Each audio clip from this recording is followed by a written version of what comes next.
The surviving Springboks from the class of '95 relived the day exactly 20 years ago, which not only made sporting history, but also unleashed a tide of goodwill and nation building across South Africa. A day on which late President Nelson Mandela famously wore that number 6 jersey of Captain Francios Pienaar.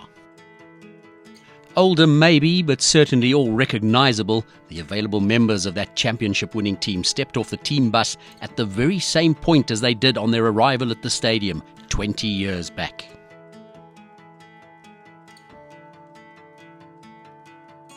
One could feel the immense sense of nostalgia as all the available former players made their way down the same stadium tunnel that they'd entered 20 years ago to the day, greeted by PJ Powers' unforgettable 1995 World Cup anthem, World in Union, blaring out on the stadium PA system. They made their way onto the hallowed Ellis Park turf, often referred to as the Field of Dreams, and they joined up for a team photograph in front of a banner reading, "Still one team, one country," recalling the famous 1995 slogan, "One team, one country," on the very spot where Joel Stransky scored that famous match-winning drop goal. We got the opportunity to engage the stars of '95, and for every one of them, including inspirational captain Francios Pienaar, they recalled the day like it was yesterday. This morning, when I woke up this morning, I was emotional. And every interview I've done, I well up almost. Maybe because I'm an old man now, but because it was so special. 20 years ago, this was profound. On the day of the final, as we drove to this very field, it was as if the whole of South Africa was in Joburg. There was no cars, but people in streets, and the expectations were on their faces. The urgency to get to the field, to try and get a ticket, to try and bribe his way in to see this game. And we realized again and again during the World Cup, but even more so on this day, that the day's finally arrived. So there's only one option really, is to win.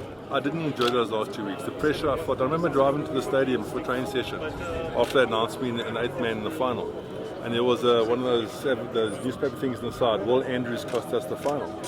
I thought, Jesus, I'm a 23-year-old. I'm playing, and to read that and the soft doubt that comes into your mind was incredible. And I have a huge amount of respect for Kits Christie and Mornay, two guys who gave me the belief that I could actually play in a position and not embarrass myself and actually do all right. I got goosebumps when I walked down there and pushing my old mate Joost van der Westen in his wheelchair on the field.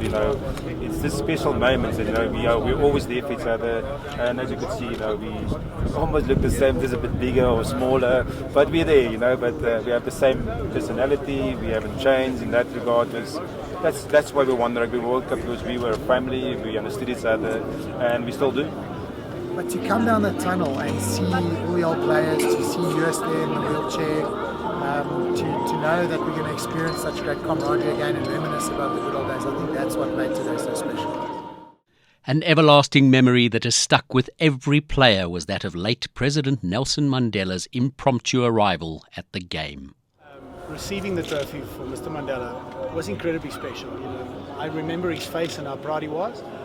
And what he said to me when he handed me the trophy, that picture with his hand on my shoulder and his words were just, for me, humbling. He said to me, "Thank you, Francois, for what you've done for South Africa." And I couldn't believe he said that. And I said to him, "No, Mr. Mandela, thank you for what you've done for South Africa."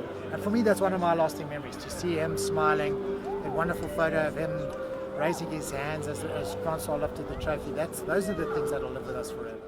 And who will ever forget that defining match-winning drop goal by Joel Stransky, who stood on that exact same spot 20 years ago. Kitch had spoken to me about the drop goal, and so it was in the back of my mind, and we kicked one early in the first half, I think, or somewhere in regular time. And we got down here, we had a back row move, we had an unbelievable attacking option on the back row when you consider Andre Joubert and Joost and Rudolf Strauly. I think Brendan or James on the outside. I think Brendan was on already. But it was a real strong attacking option. And when we saw how they lined up in defence, I realised that they understood what we were going to do. And we went for the drop goal. And as they say, the rest is history. And one thing that James Small will certainly never forget is the Jonah Lomu factor. Yeah, I didn't know whether to try and get out of Jonah's way or Kobus's way. It was quite. They're both a lot bigger than me. So Yeah, I think the discussions that we had prior were all about team effort, and about how I wasn't on my own. I remember Chessie saying to me, "Just hold him, we're coming," So I think Kobus did that as well. Kobus also mentioned, just hold him up and we'll get you. And as the memories all came flooding back, one thing will always linger for this great band of rugby warriors. Their camaraderie will certainly never ever wane.